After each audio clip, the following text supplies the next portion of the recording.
a couple of people here at their first rally, and maybe some people watching the live stream for the first time, if the impression is, oh, all these guys talk about is one particular political party, or all they talk about is racism, it's not true.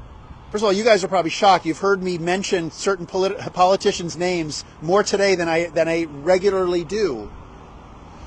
But that's because last night I mentioned that what is going on right now is motivated a lot by lies and fear and hate.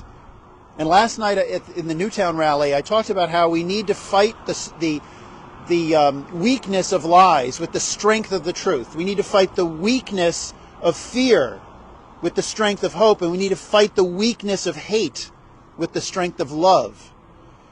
When this young man said that, just for the record, I was a racist before it was cool, those who lead this government now had three basic choices, and one is to ignore it. He's a young kid. No one knew him. He resigned. We're done. Story over. They could have done that.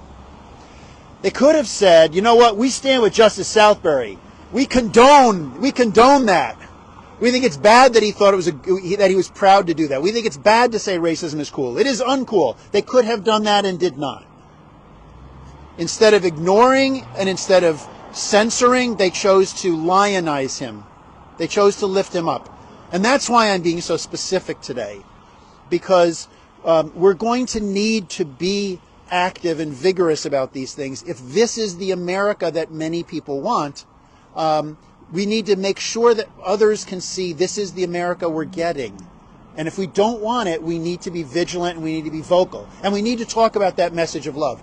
And part of the reason when we all started showing up and kept showing up almost 5 years ago, and at first it was all about the death of a black man at the neck of a white cop, and what that meant, and what it meant to say Black Lives Matter, and what it meant when someone said all lives matter, and where do you come out in all of that? Where are the values in all of that? And Julia and I, in spending a lot of hours talking about what this could become, the reason that we centered on love your neighbor as the central organizing fundamental value wasn't because of politics, and wasn't because of religion.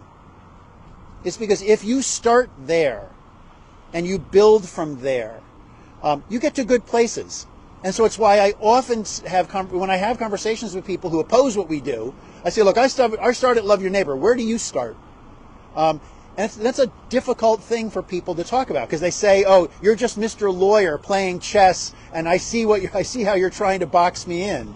But we need to have those kinds of conversations, and we need to keep that going. So, on the theme of Love Your Neighbor, as many of you know, one of the things that we've done each winter so far, sorry that we do it to you in the winter, but as we approach the religious holidays and then come out of the religious holidays, I invite a number of local faith leaders to come and talk about what does love your neighbor mean within your faith tradition, or in these fractured times. What can love your neighbor mean?